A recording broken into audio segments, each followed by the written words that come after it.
everybody, it's Ken Davenport, a very special episode of the Producer's Perspective Live. We are reuniting the Off-Broadway cast and creative team from Daddy Longlegs, a musical I produced in 2015. We're talking Megan McGinnis, Adam Halpin, Paul Alexander Nolan, John Caird, Michael Jackowitz, composer Paul Gordon, and me, Ken Davenport. It's the Daddy Longlegs reunion. Welcome to it.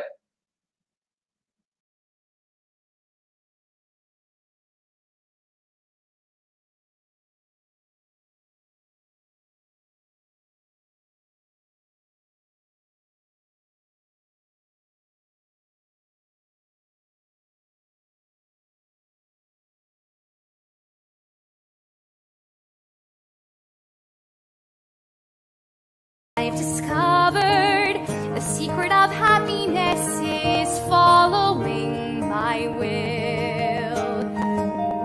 I've discovered the secret of happiness is though we can run that hill, happiness comes when we learn to be still. Hi, everybody. That was Megan McGinnis singing one of the sweetest damn songs ever written for the musical theater, The Secret of Happiness, by a upcoming guest, Paul Gordon. Welcome to the Daddy Longlegs reunion. Look at how many people have joined us tonight. This is amazing. This is amazing. We're getting up there now, like 300 of you folks online right now and counting. This is awesome. This show holds such a special place in my heart, as do all of the people that I'm about to bring onto the screen. All of them have become such great friends and collaborators over the last several years. One of the questions I'm going to ask them, I should just tell them right now, is when the heck are we doing another show together? We got to figure that out. So you're in for a treat tonight. We're reuniting this whole crew. Why are we doing it? We're doing it for the Actors Fund. Don't forget about the Actors Fund. If you're a Daddy Longlegs fan, if you're a fan of any of the folks that I'm going to bring out tonight, please do throw a few bucks in the till for the Actors Fund. It means a lot, and it's going to go to some folks that really could use the help right now, and not just actors, anyone in the entertainment industry. So welcome to everyone watching live. Welcome to all, look at the viewers are just spiking up now. We got some serious Daddy Longlegs fans. Welcome to all of you watching live, and welcome to all of you watching on the replay. We do save all the replays for these, and we're certainly going to save this one. So if you're watching this not live, on delay or replay, in whatever time zone you're in, thank you for that. And thank you for, again, donating to the Actors Fund. Many of you, I see a ton of you in the comments here. This is amazing. Hi from New Jersey. Daddy Longlegs is my absolute favorite show. I love this. Oh, look, I will donate it to Paul Alexander Nolan. He's a dear friend. Amazing. Love, love, love, love this. Look at all this. Hi to Team Daddy. Look at all this Daddy love. Just the most beautiful musical. I can't wait to perform in the show when we're able to.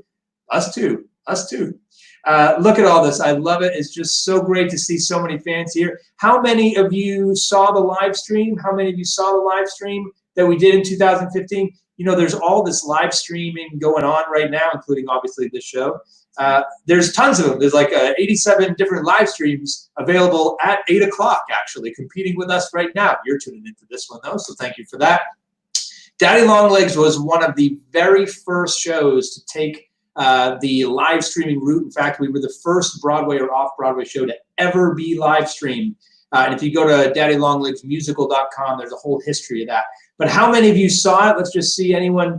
Oh, look, someone saw it live 4 times. Jeez. We should bring She Speaks 77 on to sing some of the numbers for us. Saw the live stream and then went to see it live. You know what? That's my favorite, because I'll tell you, and Michael Jackowitz, who I'll bring on in a few minutes, we debated this. Will people come to see it live after they see the live stream? Guess what? They do.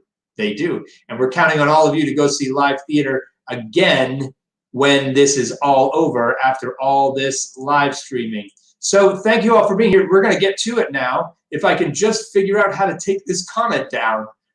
There's so many comments coming in. Usually I can find where they are, and this one is gone. Mary, help me figure out where this is and take it down.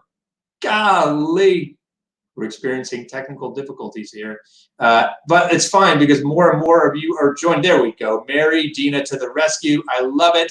All right, enough of me and my nonsense. Let's bring on the first few guests of this reunion. Let's bring on the creative team. Welcome Paul Gordon, John Caird, and Michael Jackowitz. Hello, Ken. Lovely to be with you. Yay. How are you? How are you all? You all good? John, it's very late where you are. Why don't you start? Yeah, I'm locked down in London, but it is 1 o'clock in the morning here, so I'm allowing myself a little glass of wine in my library. It's a pandemic, so if 6 a.m. you can start drinking. Those are the new rules. Yeah, I caught wine drinking many decades ago, and I haven't been able to shake it. And Paul, how are you? Are you here in the city? My wife and I are in Jersey City. There's the Hudson River behind me, and yeah, we've been in lockdown for 2 months, but we're doing okay. You know, not a great time, obviously, for everybody, but we're hanging in there. Are you writing? I am writing, doing projects. I seem to be busier than I've been in a while. A lot of people are interested in doing a lot of remote projects. So been working on some of those, and I owe John Caird a lyric that I'm going to get to tomorrow, I promise. Yeah, working on a lot of different things. Wait, is this a new Paul Gordon, John Caird musical we're talking about right now? This is Knight's Tale. Johnny, you can take it. Yeah, it's a show we put on in Tokyo 18 months ago, A Knight's Tale, based on Two Noble Kinsmen, Shakespeare and Chaucer. And it went down incredibly well. And we're doing a concert version of it this year. So we're adding a few songs to spice it up a bit. And we're fingers crossed it will actually happen. But of course, you just never know. We're just waiting and hoping against hope that the plugs don't get pulled on it. Yeah, it just seems like every time I make a decision to do something, at the end of the conversation, the date is pushed later, it seems. So I'm trying to not make decisions these days. Yeah, and I mean, it's devastating time for live theatre, really. It's terrible. I feel so especially sorry for the people who are just starting out on their careers, who would be doing their first shows in these few months, and they're just going to have to wait. And I just hope they stick in there and know that it's all going to be okay in the long run. And Michael, you look somewhere it just looks so sad where you are. It just tell us where you are remoting in from and what time it is there. So yeah, I'm hunkering down here in Maui. So it's about 2 o'clock in the afternoon here. And what's great is that I think Maui is #1 in lowest mortality for COVID-19. So we've had a very, very good response, and people have taken it very seriously. So at some point, we'll be opening up to tourism, and I fear that it will be a very popular destination. So, but yeah, we're doing well, and it's a pretty spot to quarantine. And you should know all about this being on the front lines, because your side hustle is probably the most unique side hustle of any Broadway producer, in that you're a physician as well. So you've been fighting this on the front lines there as well. What's that been like? Yeah, I've been definitely on the front lines of this, and taking care of patients. And I think the most interesting thing is people are always talking about and complaining about the lack of PPE. And I can tell you this: when you have PPE, you have to wear it. And that is so challenging, because that mask, I'm like, it's so hard to breathe, and you got the shield and you got all that stuff on you. And it is so hard to like breathe and not want to like pass out from all the, from that whole aspect. So, but we do have some PPE here in Hawaii, and we're using it. And so far, knock on wood, it's we're doing okay.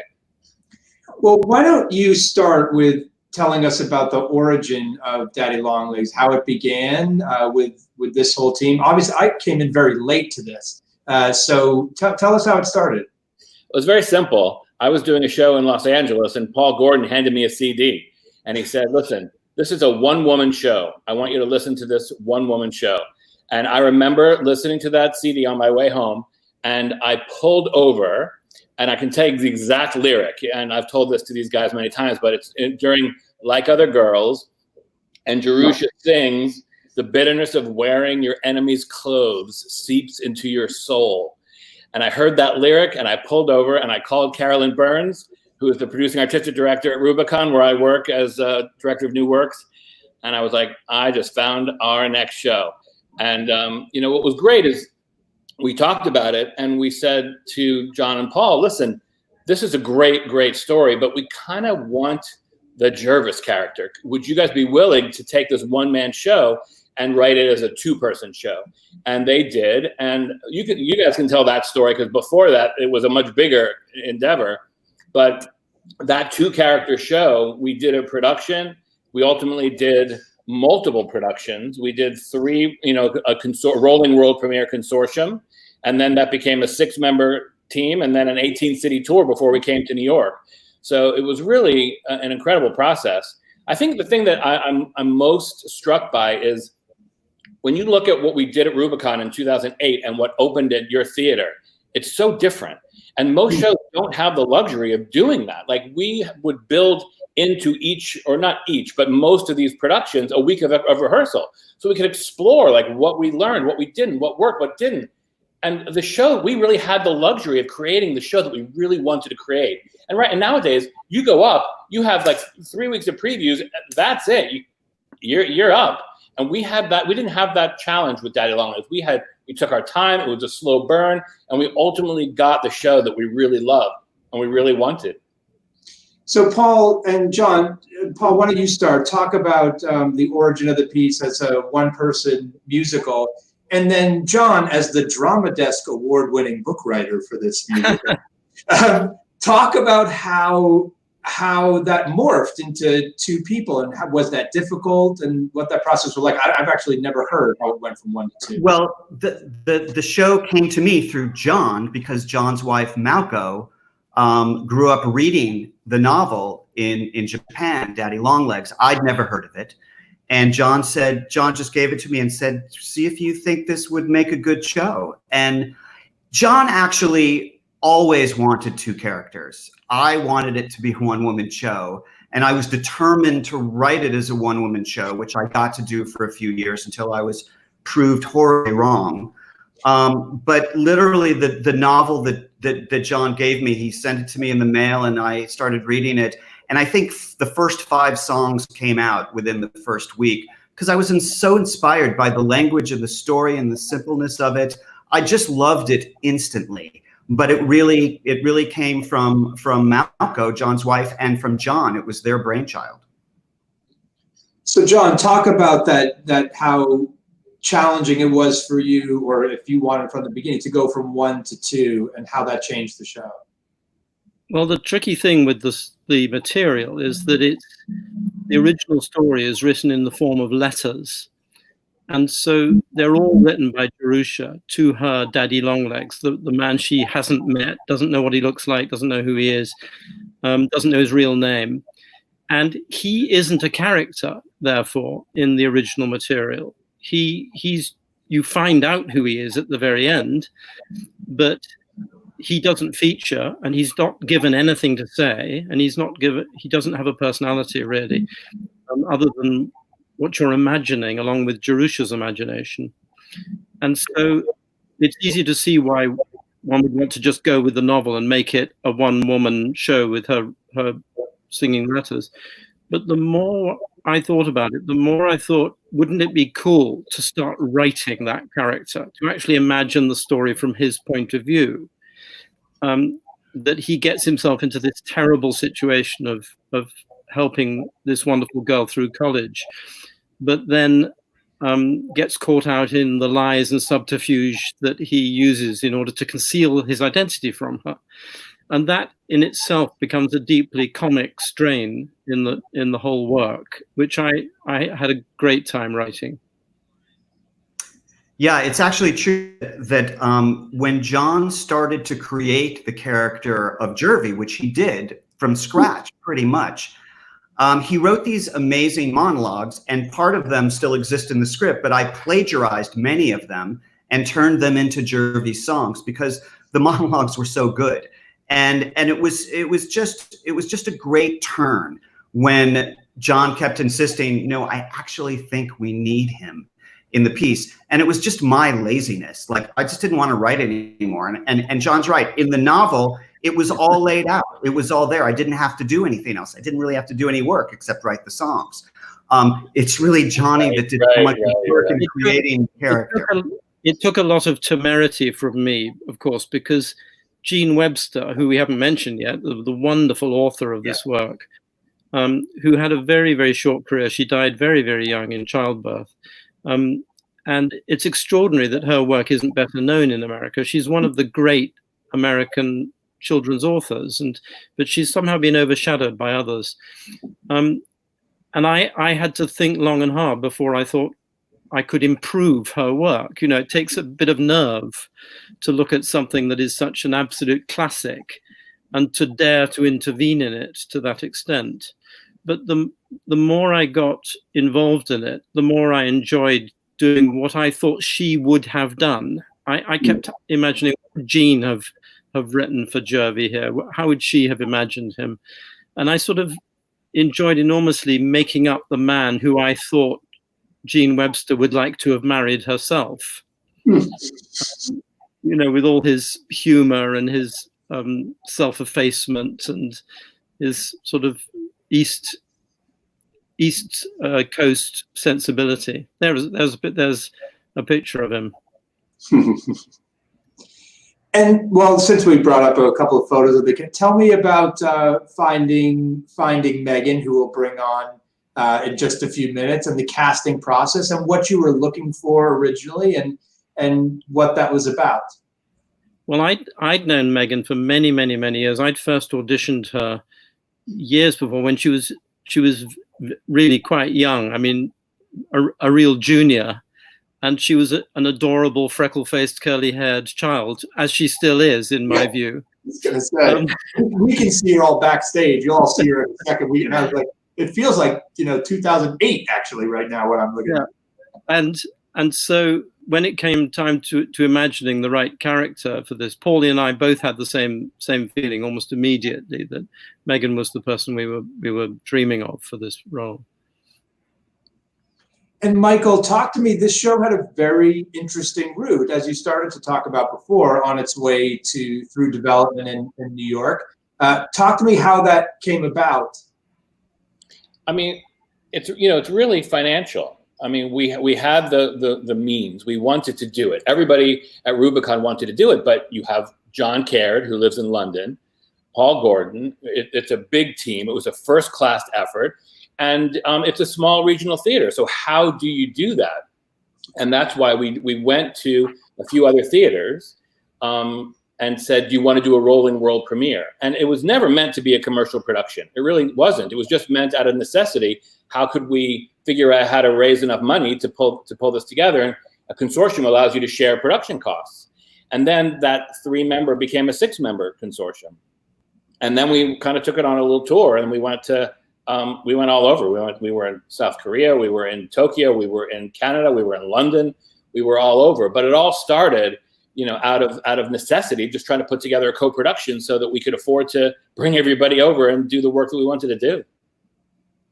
And the show has been seen now all over since we've done it here in New York, and even before it was being done a lot of places, as you said, and now it's being done all over the place. What do you think it is in this era of big spectacles? And both you and Paul and John have worked on some big spectacles of your own, Jane Eyre, Les Mis. Why do you think there's such a love for this tiny, tiny little musical?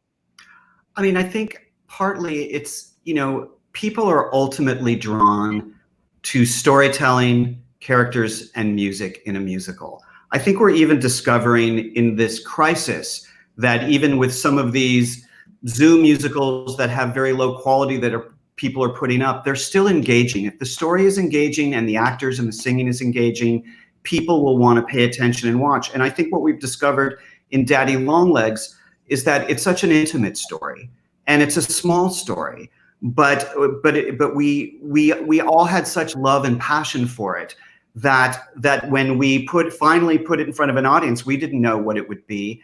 And we were, we were overjoyed that people responded to it the way they did. But I think it's because of the intimacy and the smallness and the specialness of it. You know what else was really interesting is, John, I remember not arguing, but we were like, this should be a one act. Let's just do a 90-minute one act. It's too much for American audiences. They can't sit through all this. And John was relentless. John was like, that is ridiculous. That is absolutely ridiculous. We want them to sit back, sit into their chairs, let the story wash over them. And you were so right. I mean, it's so literate and it's so smart. And you root for this girl and you see what she's going through. And you listen, you know where it's going to end. But it doesn't matter. The journey is so spectacular that you just love it to wash over you. And it does. And you were so right on that. So kudos. Well, that's nice of you to say. I think as well, Ken, you mentioned two other shows there. You mentioned Les Mis and Jane Eyre. And actually, the plot of Daddy Longlegs is more or less the same as both those shows. It's about, both those shows are about a little girl who needs help and gets help from a man, or helps a man, or is helped back. Who, it's Jean Valjean gets as much from knowing Cosette as Cosette gets from him, and so does Rochester and Jane in the way they exchange their fortunes with each other in their story.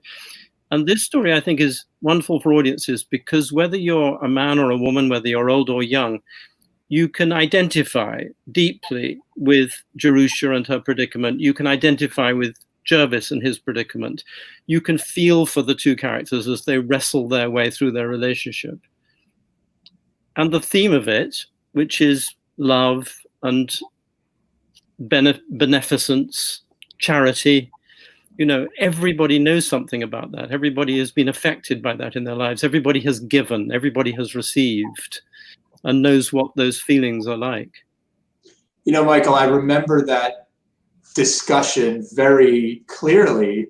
And I remember also thinking like, wow, he's right. Also, this is the guy that that was involved with Les Mis and Nicholas Nickleby, some of the longest shows that I have seen. So, Mr. K has a tendency. Well, Paul and I are now working on the 3-act version of Daddy Longlegs. We should do a sequel. Like, what happens next? Well, there is a sequel. John, what's the name of the novel that was actually the sequel to Daddy Longlegs? Sally McBride's story, right? It's a wonderful novel called Dear Enemy. I think it's called Dear Enemy. You gave it to me and I never read it. Okay, yeah. I'm remembering now. Maybe we should weird it out. All right, Ken, we should look into that. We should look into it. I wonder if it involves having a little one, just like our real life Jerusha and Jervy. Before I bring them on, let's just talk about the live stream and what that was like for you. We Michael and I remember first proposing this idea to you, and what I love about working with both of you, and your response that time was like, yeah, okay, let's do it. What about it made you leap at that chance in 2015 when it hadn't been done before? I remember when you talked about it and I was going, maybe that could be cool, I guess. I was very lukewarm on the idea. And then I went to the show that night, saw the two guys from Livestream. Steph and I got home and we went and we were showing the LA feed and I went, let's just watch a few minutes of it just to make sure we're not embarrassed of the quality of it. And I started to watch it and I went, wow, this looks really good. And then I went, this sounds really amazing. And that's when I just realized that you had really landed on something. You'd really thought of an idea that I think is incredibly innovative, that obviously now during this crisis we look at and go, we need more of this, obviously. But I think even after this is over and we get back into theaters again, that your idea of streaming theater and making it accessible to the entire world, because normally we work on a show and it's in New York or it's in San Francisco or whatever the city we're in, but you showed us that we could show Daddy Longlegs to the entire world, people that had no way of ever seeing live theater and what we created. We got emails from people all over the world in 64 different countries. So for me, it was a revelation. And I think it's an opportunity in a way that we can, moving forward, make theater more accessible, more affordable, and more sustainable. And so you're involved with a company now called streamingmusicals.com. We can throw that domain. Mary will throw that domain up there in the chat for everyone to check out, based on with this theory in mind that we can put musicals. Yeah, that's right. I've been fortunate enough to do a couple of my shows, Emma, Pride and Prejudice, and No One Called Ahead, in this format. And Streaming Musicals is premiering a show called Mary Harry tomorrow at 7. So go onto their website and check that out. But we're hoping that there is a way for artists that create these shows to have more of a living, to collect royalties lifetime, like film and TV. Designers as well, musicians as well. And we think this is the opportunity and the way to do that. So we're hoping that more people get on this idea. And I think this is another way. It doesn't replace live theater ever, but it could supplement it, enhance it, and make it more affordable for everybody and sustainable. Yeah, and I think one of the knock-on effects, Ken, of the live stream, I think, is that the show got to be known all over the world. And we've had productions in Australia and Japan. It's been translated into German and Danish and Swedish. And actually just the other day, Paul and I got sent by a very, very enterprising young Russian director. We just got sent an Instagram production of Daddy Longlegs, where Jerusha and Jervis are filming themselves doing their letters and their songs. And it's so clever, it's so brilliant. And it's done by this young Russian director who works in a live theater, but it's shut up, it's locked down. And so he and his little team of people are doing this Instagram version while they're waiting for their theater to be unlocked. And it's so Johnny, interesting. I saw 2 new videos today on Instagram that they did, and they were wonderful. It's Where is it? Yeah, we want to see it. What? You don't share anything with me. We will. I don't think this is entirely legal what they're doing, but it is really entertaining. I think their plan, Ken, because obviously it's not making any money. It's hopeless as an economic model. But what they're hoping to do is to pique audiences' interest so they can work up to a proper live production of it in Moscow as soon as the lockdown's over. We'll send you the links. You love them. Really fun. Yeah, we would love to see that.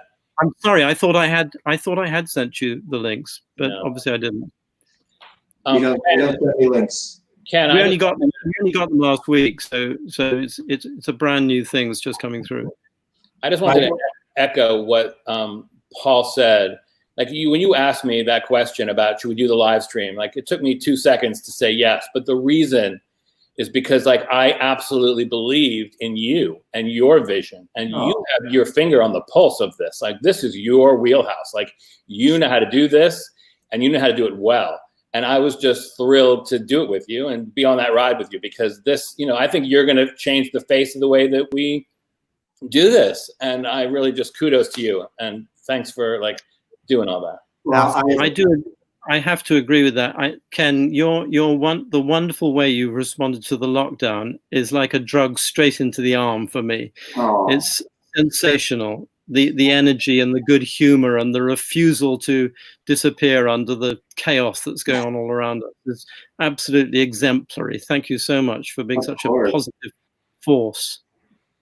Well, and Michael, thank you for those comments. And I'm so glad you said yes, and you had such faith in me and said I knew how to do this, because the secret is I didn't know what I was doing. We were just doing it. So you described it very well.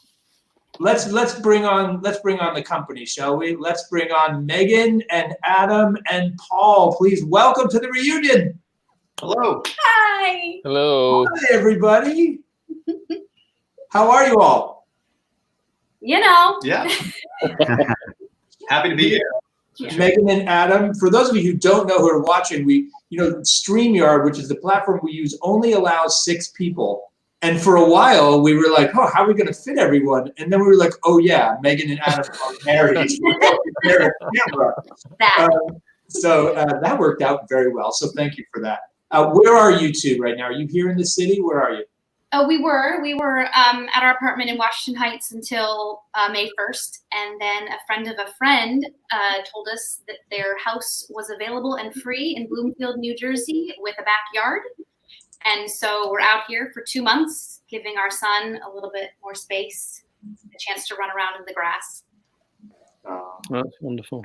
And where were you when this went down? Were you working when this went down? Were you doing anything, the two of you, when the virus hit the fan? We were back from tour. We both got off of the Come From Away tour in October of last year.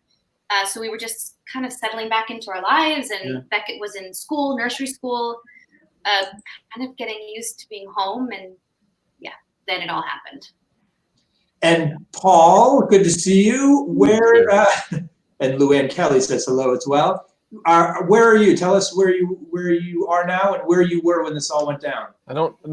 Can't you tell from my filmic background here? I'm actually in Saskatchewan, Canada, where I grew up in a town called Rollo, and I happened to have plans to be here to have a visit with my oldest sister and her husband, and then we got stranded.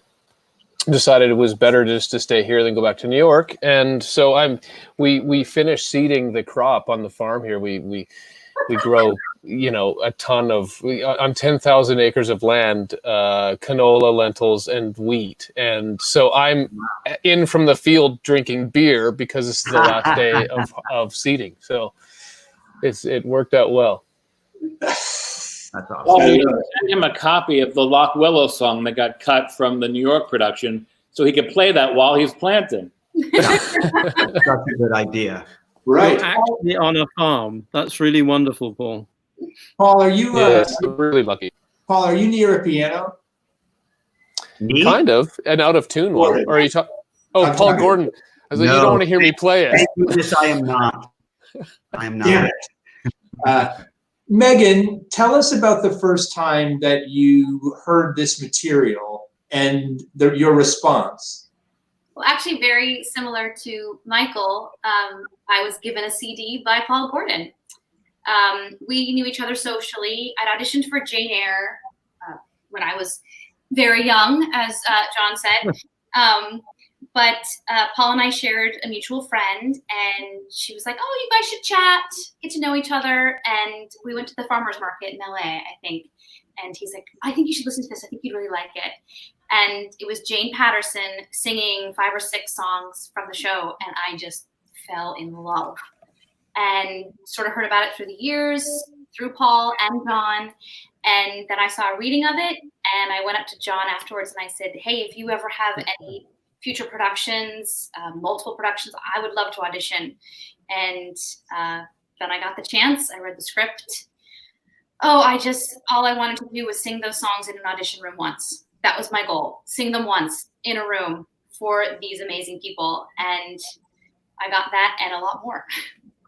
We really liked you, Megan. We really liked you. No, I mean, we have a mutual friend, Kate Reinders, who had always been telling me, "This is Megan's role. This is Megan's role." And you auditioned when you were very young, and I wasn't really that familiar with your voice. I knew you. We were friends.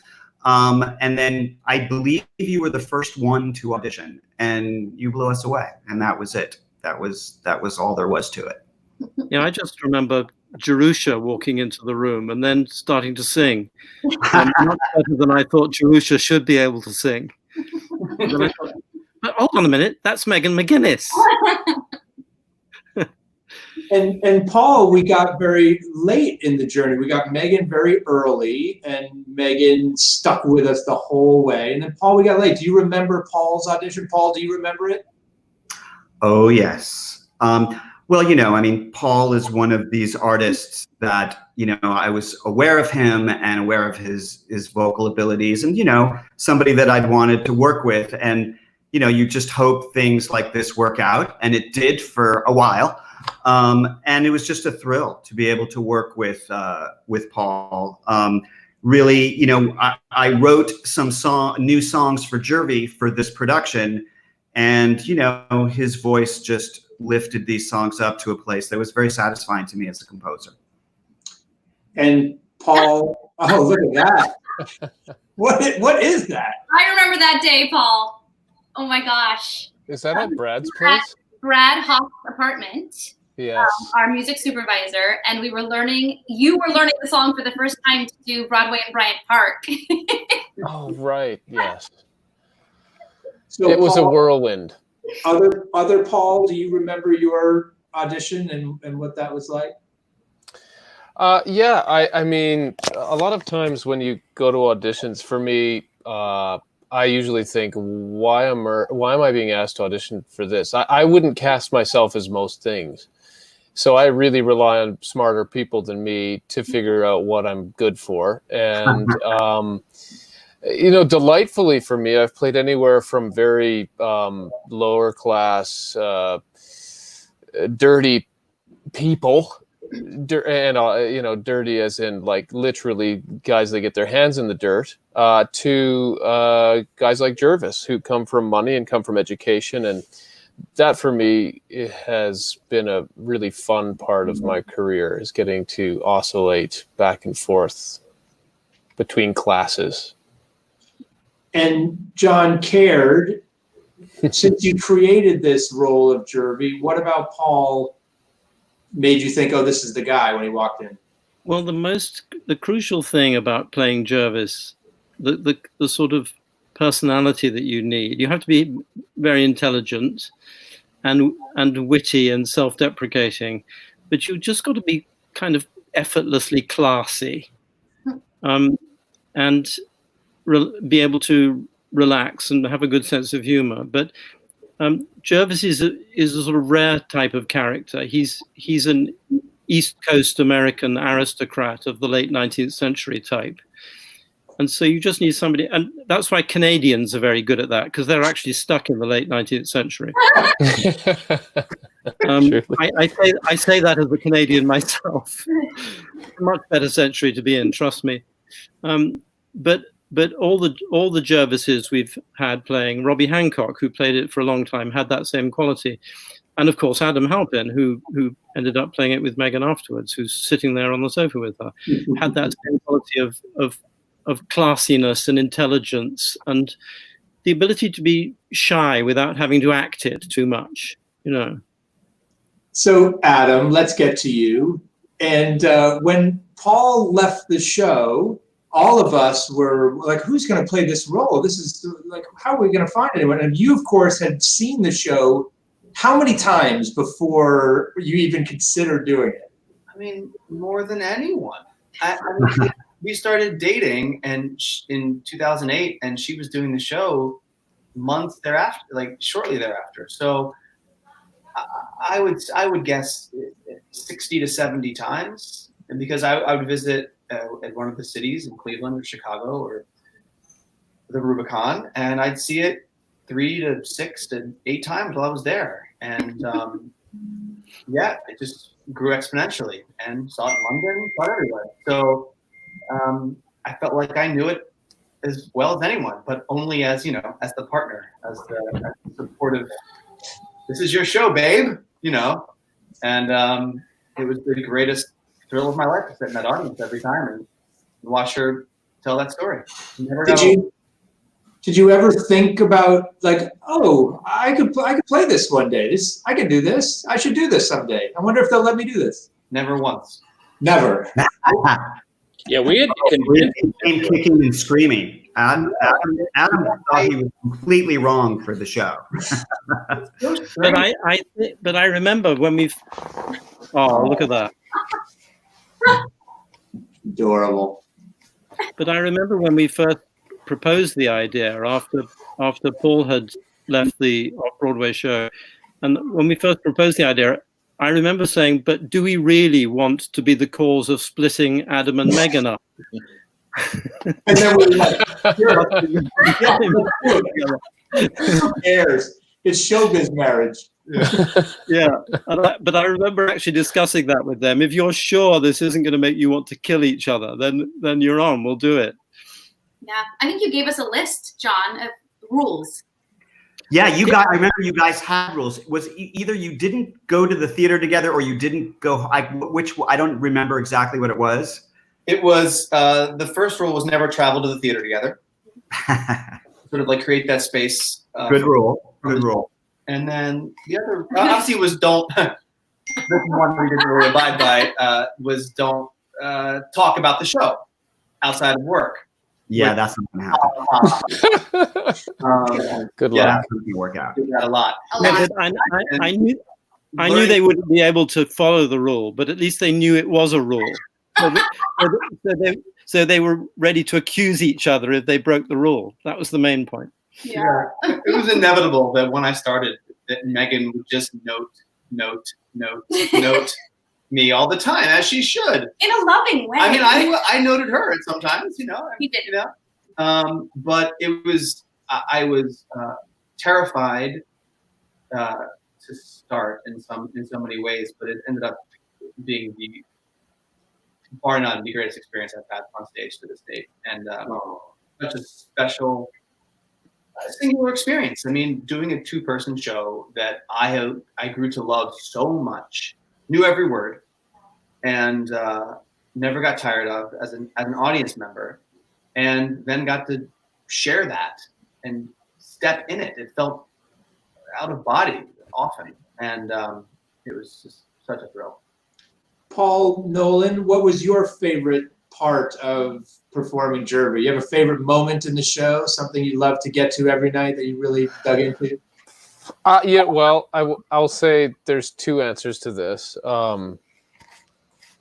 I loved singing The Secret of Happiness with Megan because it was such a pretty song, and I'm glad that on one, I think it's the reprise, I got to sing some of it. But mostly I was terrified doing that show because it's 2 people on stage for 2.5 hours, and I think I had 2.5 weeks to learn it. So I had notes all over those pages telling me what to do next.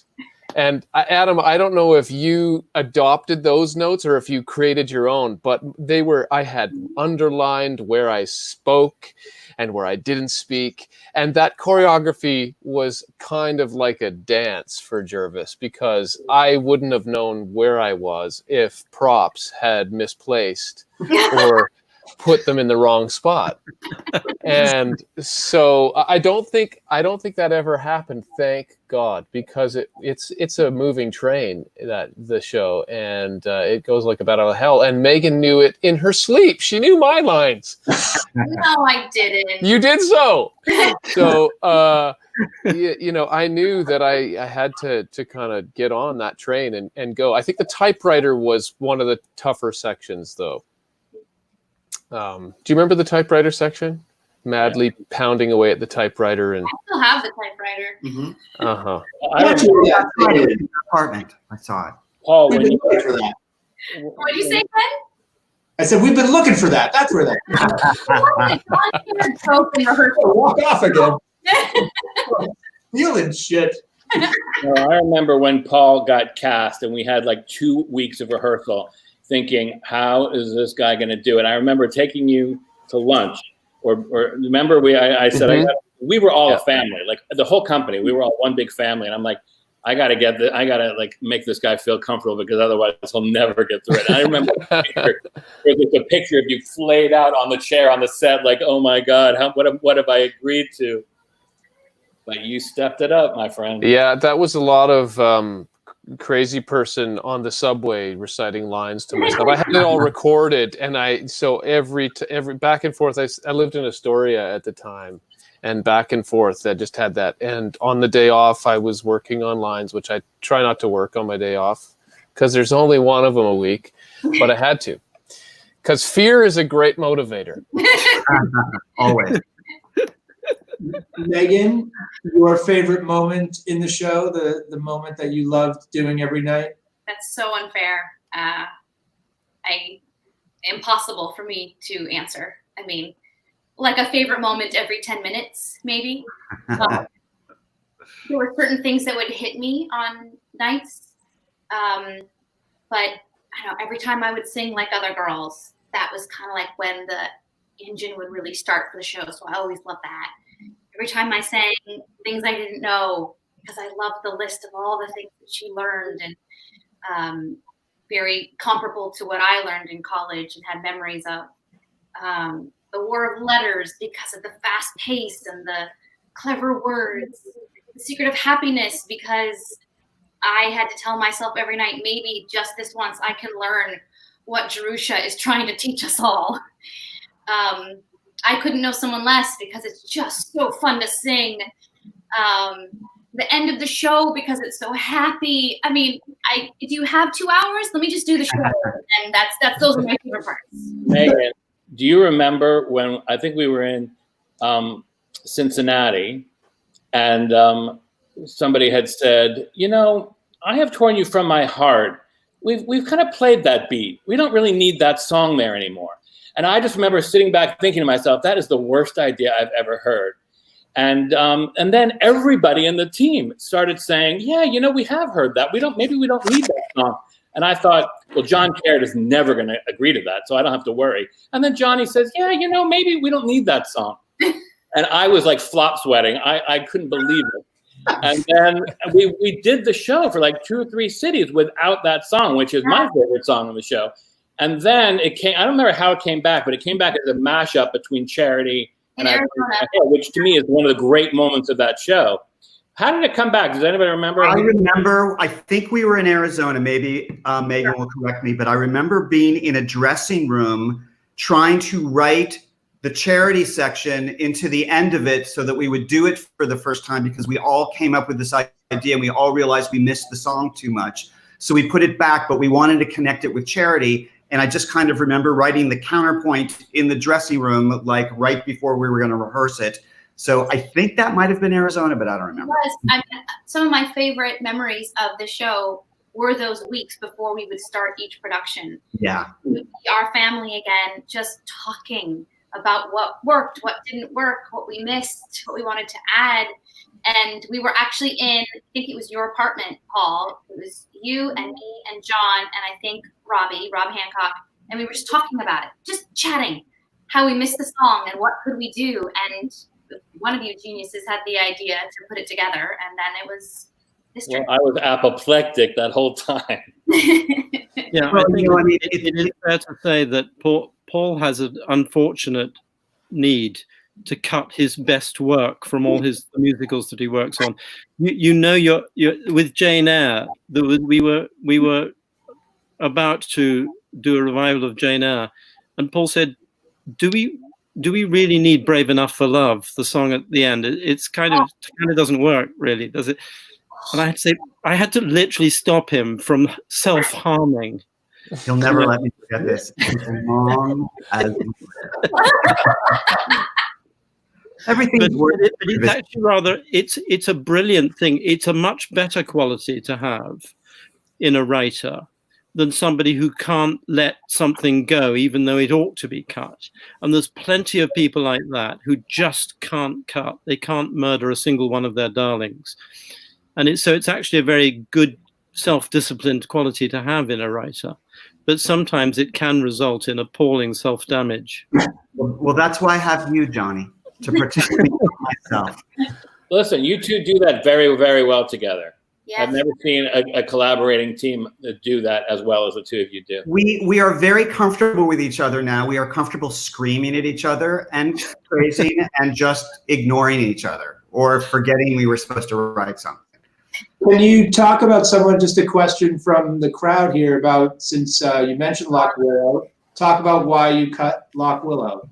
Well, the main reason we cut it is because at the end of Act 1, we're in the farm and it was 3 songs in the farm. And it was like, is the farm that important that we need to do 3 songs at the end of Act 1? And it was really just sort of an abundance of riches at that moment.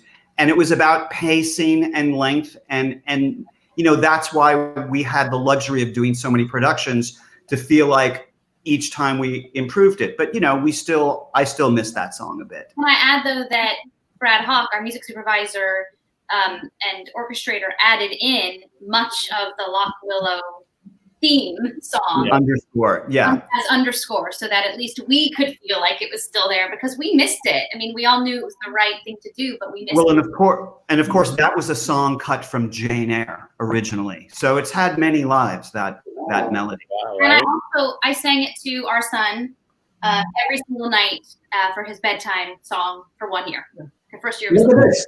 Kelly Roxton just asked this question. Do you ever sing the song to your son? As a matter of fact, Yes, and I was pregnant with Beckett the last 6 weeks of our run, so he's heard all the songs. Stereo. 3 songs on a farm doesn't seem like too many for Paul Nolan, who's got lots of talent. He's singing all his songs on the farm now. I love it. Adam, your favorite moment? What someone asked watching Megan, like on stage. How did you do that? Now that I think about it, stay in character at your. You love to watch her do. You broke up a little bit there. What my favorite things to watch it that she did on stage in the show? Yeah, how hard was it for you to frankly stay in character when you know you are desperately in love with this woman and just love watching her do this? You've seen it so many times. Yes. So you admit it then? Yes. Well, to answer your first question, there was sort of nothing like watching The Secret of Happiness. So I mean, there's like Megan said, there's touch tones in the show. There's these touch tones that are just beautifully bare and raw and exposed, and just this watching this woman with unbridled optimism is just again such a lesson for all of us. And watching the person that I love say these words was really special. Doing the show, like, again, I think it all happened like a whirlwind. I never imagined myself doing it, never saw myself in that sporting jacket and those shoes. But sitting at that desk and standing on that stage and getting to hear her from behind, like listening to the echo from the back of the house. And that's how I'm like, it's sort of like a dream come true. Like you imagine like doing a show with someone you admire or doing a show with someone you love. And then there you are. It was incredible, but I made sure to tell myself every day, don't take this for granted. Like savor every minute because this is a unique experience. And the hardest part for me as her husband was doing the last scene in the show. Spoiler alert, the last 10, 12 minutes where they're together in Daddy Longleg's library. And the first night I did that scene with her on stage with an audience, I could barely keep it together. I remember like having to tell myself, just keep breathing, because like your wife's right there and she's really mad at you right now. So yeah, I tried to stay in the moment. There are so many parts in the show that I felt that were really hard to sing early on because I would get so emotional hearing the songs on stage and singing those songs. You mentioned I Torn You From My Heart, like hearing her sing that, and I'm supposed to come in with this charity reprise, and Jervis is at his lowest there anyway, and it was hard to even get the sound out, and a great challenge, but incredible. I love it. Megan, there was a question for you that had to do with your preparation for the role and whether you read the novel and how much that impacted how you created the role, and then how did that change over the years that you did the show? I read it several times before we started, and I mean, Webster's words were all I ever needed to create the character. It was actually what was so fun about reading the novel and getting to be a part of the creation is I would come in some days and say, oh, John, I really love this line. Is there any way we could work it in? And I think that's why we have the line about, John, I'm sure you remember it better than I do, keeping all of her books yes. along the book. What is it? keeping all the books on the shelf so she doesn't have to remember them in her head. Yes. Yeah. It's actually something that I did too. And I remember reading it and saying, oh, please, please, please, can we have this in the show? Yeah, I mean, I drew on everything from the novel.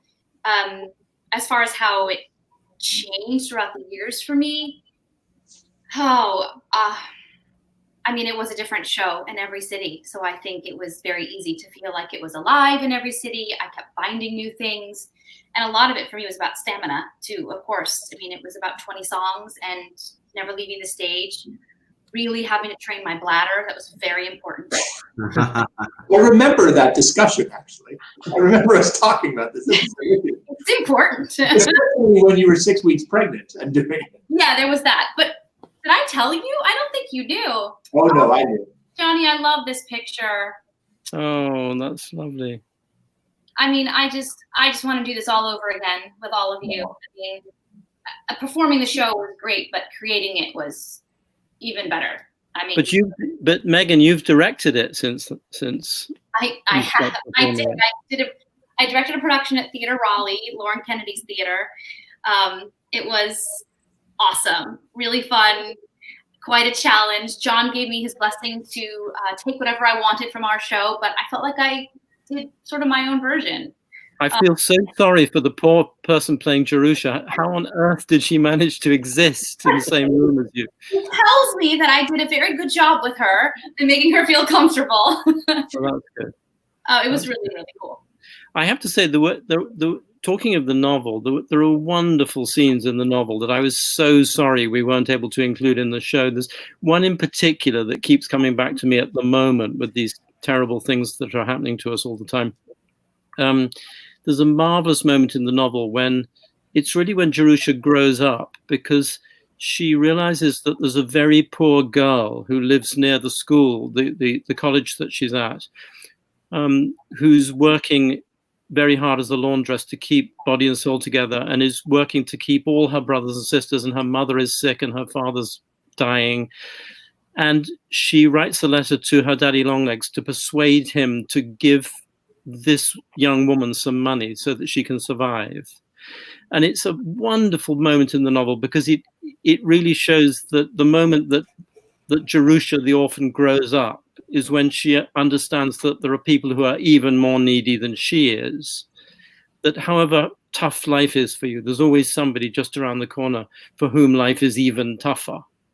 And I think it would be a wonderful message to put into the show at this point. You know, we did a new production of it at this point. I'd love to just put in an extra 2 minutes. Paulie, you could write a new song. Yeah. I love it. Any other fun? Yeah. Can I just say to like anybody watching this who makes musicals and has the the gift of making musicals, like what we had with Daddy Longlegs is like the ultimate goal, right? It's like we were such a great team, and it was a team, a true team. And we've all done a lot of shows, but there was something magical about this. And I think it comes out on the stage. It comes out. It's not just the work, but it was the way that we all interacted, the way we respected each other.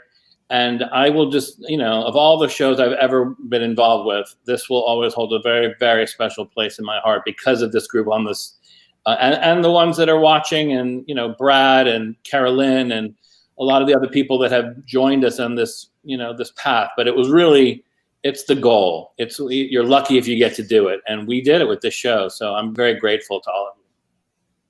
Well said, Michael. Thank you. Yeah, as am I. I mean, with every word of that. You guys, actually, Jane Caplow is here. Do you remember the reading we did in my studio that was almost fully staged? Jane, I know Jane. One of my employees, when you guys did it for me. I mean, you had me from the get-go. And what I love about the show is every time I saw it, and I didn't even have to see the full show. Every time I walked into that theater, something about it would just break my heart just a little bit. And I just remember like welling up and being like, why am I crying again? Like, what is it? I know how this ends. So it's one of the most the best experiences I've ever had in the theater, working with all of you and putting the show up. And I'm so glad we got to capture it and make it available on Broadway HD so these performances can live forever. And I'm so glad you are all here tonight. It's so good to see you.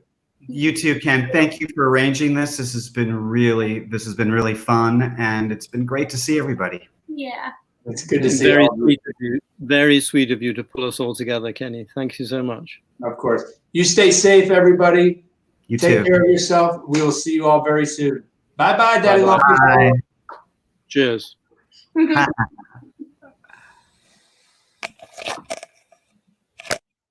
And that is the Daddy Long Legs reunion. Thank you so much for tuning in. Don't forget, if you haven't seen the show, you can see it. And guess what? You can see it for free. Go to BroadwayHD.com right now. Use that code. You'll get a free trial. Go watch it. You'll see real-life married couple Adam and Megan do Daddy Long Legs and all the songs and all the scenes we just talked about. So go check that out. Stream the recording because you'll hear Paul and Megan sing that reprise of Secret of Happiness. So there's lots of ways to still show your love for Daddy Long Legs. I'm going to go watch it tonight. I listened to it this afternoon. I'm going to go watch it now. So do that. And someone did ask if you could perform it. Yeah, you can get the rights. Just go to Music Theater International.